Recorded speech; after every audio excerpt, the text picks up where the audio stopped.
OBD जो system आया है ना वर्तमान में, ओबीडी किसे बोलते हैं? BS6 इंजन की बात करते हैं। BS6 इंजन में नया क्या है, कौन बताएगा? भैया यहाँ पे बताने वाला अमित बताएगा। हो जाओ खड़े, खड़े हो जाओ फटाफट, खड़े तो हो जाओ, खड़े होने का कह रहा हूँ मैं। जो याद है बताओ फटाफट।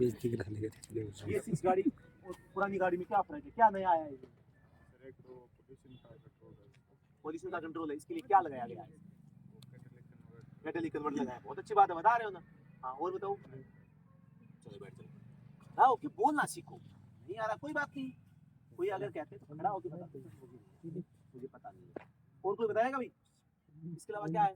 हाँ जी चलो कोई बात नहीं, मैं बता देता, चलो शीरे से बता देता हूँ। मुझे लगता है वो आपने क्लास ली नहीं होगी, ये हमारी पहली क्लास हुई है ना। अभी हम क्या, मैं खुद कंफ्यूजन। सरिता तू ही बता, खड़ी जा फटाफट, स्टैंड अप। हाँ BS6 गाड़ी में क्या नया था? शाबाश, बड़ी हिम्मत कर दी खड़े होकर। BS6 गाड़ी में सिंपल सी बात है, एक तो कैटालिटिक कन्वर्टर जो है बहुत ही अच्छे लेवल का, अच्छी किस्म का आ गया है। अब किस्म की बात है, आप देखो मुझे कोई खेती थोड़ी है इसका, मतलब इसमें ना पोडियम रोडियम ऐसी धातुएं काम में आती है जो बहुत महंगी होती है। इसमें वो धातुओं की मात्रा की क्वालिटी अच्छी कर देते हैं, महंगा हो जाता है, प्रदूषण ज्यादा कम करता है। कहीं तो कैटालिटिक कन्वर्टर तो इम्प्रूव किया ही गया है, कैटालिटिक कन्वर्टर। इसके अलावा आजकल यूरिया भी इस्तेमाल किया जा रहा है। क्या किया जा रहा है? यूरिया। यूरिया कहाँ इस्तेमाल होता है? इंजन का जो धुआं निकलता है ना, वहां पे यूरिया का टैंक लगा दिया और उसमें पानी मिला दिया हमने, पानी प्लस यूरिया का घोल हो गया वो। अब जैसे धुआं निकलेगा इंजन का तो हम यूरिया का स्प्रे करते रहेंगे साथ में, तो उससे क्या आपने देखा होगा जैसे गाड़ी चलती है तो उसमें पानी टपकता है पीछे थोड़ा थोड़ा, यूरिया वाली गाड़ियां होती है, उससे क्या होता है पोल्यूशन बहुत कम हो जाता है ना। और इन गाड़ी में सेंसर लगे होते हैं, तो अगर यूरिया टैंक खराब बंद हो गया ना, सॉरी खत्म हो गया यूरिया, तो गाड़ी चलेगी नहीं। यूरिया रखना ही पड़ेगा और BS6 में कंपल्सरी है, नहीं रखना गैर कानून है, 10,000 का जुर्माना है। पोल्यूशन के लिए 10,000 का जुर्माना है ना, प्रदूषण प्रमाण पत्र के लिए। अब अगर आपकी गाड़ी पोल्यूशन कर रही तो 10,000 का जुर्माना है, पता है ना, याद रखना। हर डॉक्यूमेंट का जुर्माना आपको याद रखना है। तो जैसे कि एक तो कैटालिटिक कन्वर्टर हो गया। कैटालिटिक कन्वर्टर कहाँ होता है? साइलेंसर सिस्टम में, इंजन से जहाँ धुआं निकलता है उसमें कैटालिटिक कन्वर्टर होता है। उसके बाद मफलर होता है। कैटालिटिक कन्वर्टर का काम प्रदूषण को कम करना है। मफलर का काम जिसे हम साइलेंसर बोलते हैं, काय काम है साइलेंसर को? पढ़े लिखे हो, नाम पत्तो चालो लगाओ, आवाज साइलेंस, साइलेंट, शाबाश। आवाज की एक तो जो फ्लो होता है उसको कम करना, उसमें आग की चिंगारियां होती है कुछ जो वातावरण में जाके आग लगा सकती है, इंजन में तो आग है, उनको शांत करना और उनकी आवाज को बंद करना, सारे काम करता है आपका मल्टीपर्पज है।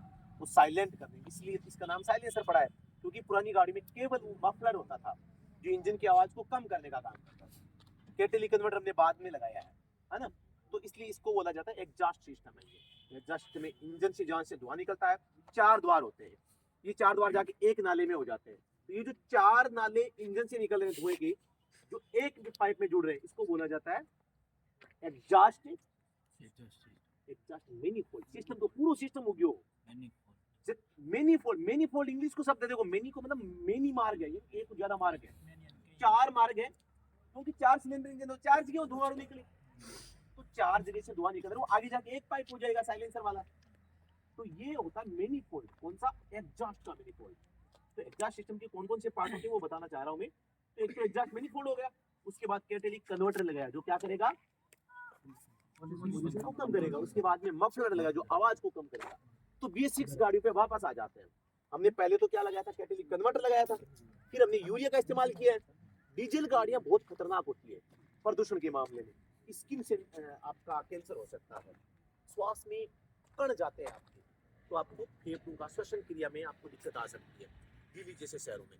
इसलिए एक तो आपको चेहरे को ढक के रखना चाहिए, और इसके अलावा आपका जो मुंह और नाक है उसको भी ढक के रखना चाहिए। ये बोला जाता है क्योंकि डीजल इंजन से PM पार्टिकल्स मैटर या SPM सस्पेंडेड पार्टिकल मैटर यानी कण निकलते हैं। कण समझ रहे हो? ऐसे समझो काली के कण है, बहुत काले काले, बहुत महीन, माइक्रो में उनकी जो साइज होती है। अब 2 प्रकार के पार्टिकल्स मैटर होते हैं, एक तो 2.5 यानी 2.5 PM उसका नाम होता है, एक होता है 10 PM यानी 10 माइक्रो का। तो उसका 2.5 वाला भाई बहुत छोटा हुआ दिखाई कौन देवे, न देखे जा सकते हैं न महसूस किए जा सकते हैं, ठीक है। तो इनको कम करने के लिए एक फिल्टर यूज किया जा रहा है वर्तमान में BS6 गाड़ी में, DPF फिल्टर। DPF फिल्टर यानी diesel particle filter, diesel particle filter ना, तो याद है ना, डीजल पार्टिकल DPF फिल्टर कौन सी गाड़ियां में है? डीजल गाड़ियां में। क्यों है? ये पार्टिकल मैटर और जो पोल्यूशन है, काली कण जो होते हैं, इनके प्रभाव को कम करने का काम करते हैं BS6 गाड़ियों में। तो हमने 3 चीजें पढ़ ली है, कैटालिटिक कन्वर्टर पढ़ लिया, यूरिया पढ़ लिया और DPF फिल्टर पढ़ लिया है। चौथा है EGR valve, EGR exhaust gas recirculation, exhaust gas recirculation. Exhaust यानी कि जो बाहर निकल रही है गैसें, गैस एग्जॉस्ट गैस रीसर्कुलेट करना, अपन रिसाइकल कर रहे हो, मतलब अपन पुनः पाछो यूज में कर रहे हो। तो रीसर्कुलेशन को मतलब सर्कुलेशन बनाए वापस यूज कर रहे हो, मतलब जो धुआं निकल रहा है उसका वापस यूज कर रहे हैं, किसमें? इंजन में। EGR वाल्व क्या करता है? बाय द वे, इंजन से किसी भी रीजन से डीजल या पेट्रोल पूरा जला नहीं है, आधा जला हुआ वातावरण में जाएगा तो क्या होगा? पोल्यूशन बढ़ेगा। भारत सरकार ने कह दिया BS6 की गाड़ी पोल्यूशन इससे ज्यादा नहीं करेगी, तो कंपनी क्या करेगी? गाड़ी बनाना बंद कर देगी? नहीं, उसने EGR वाल्व लगा दिया कि अगर पोल्यूशन ज्यादा है तो EGR वाल्व सेंस करेगा उसको, तो उस मात्रा को वापस इंजन में भेज देगा, उसको फिल्टर करके। इसलिए आप देखना एग्जॉस्ट मैनिफोल्ड वाले पाइप को, मैंने अभी जो बताया था, जहां से धुआं निकलता है, इनटेक मैनिफोल्ड जहां से इंजन में हवा जाती है, फ्रेश हवा जाती है, इन दोनों को जोड़ने के लिए पाइप होता है, एक छोटो से ये पार्ट किस होता है, छोटो सो कटोर से, वो EGR वाला। कोई सिमुलेटर बाकी है गए एग्जॉस्ट चले जाओ भी करना। तो एग्जॉस्ट मैनिफोल्ड को इनटेक मैनिफोल्ड से जोड़ने वाला pipe EGR valve. EGR valve का पूरा नाम पता चल गया आपको?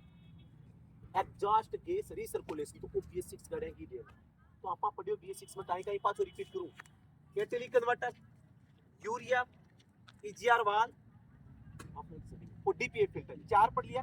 5वां है OBD, मतलब बहुत पुराना टाइप है, OBD सिस्टम, OBD, पूरा नाम बताओ। On board diagnosis. हाँ, यानी कि पूरी जो गाड़ी है उसका पूरा का पूरा निदान उसके ऊपर आ जाता है, इस गाड़ी में क्या समस्या है, सब कुछ उस डिस्प्ले पे दिख जाता है। OBD सिस्टम यानी कि इसमें ECU होता है, यानी कि इलेक्ट्रॉनिक कंट्रोल यूनिट, सेंसर लगे होते हैं, है ना। तो ये सब कुछ क्या हर जगह से सेंस करके बता देते हैं भाई फ्यूल की सप्लाई कम हो रही है, गाड़ी पोल्यूशन ज़्यादा कर रही है, टायर में हवा की मात्रा क्या है, गाड़ी लोड ज़्यादा ले रही है, गाड़ी की स्पीड के अकॉर्डिंग फ्यूल सप्लाई नहीं हो रही है, जो भी मतलब हर एक चीज़ को चेंज करता है। कहीं पे अगर कूलिंग सिस्टम में कोई मिस्टेक आ गई है, कहीं पर भी आ जाए, ब्रेक काम नहीं कर रहे हैं, सीट बेल्ट नहीं लगाया, हर एक चीज़ वो आती है जो आनी चाहिए, मतलब पूरी गाड़ी के डिस्प्ले से हम उसको सीन करते हैं, वो BS6 को बोला जाता है। तो ये सारे के सारे BS6 गाड़ियों के फीचर हैं।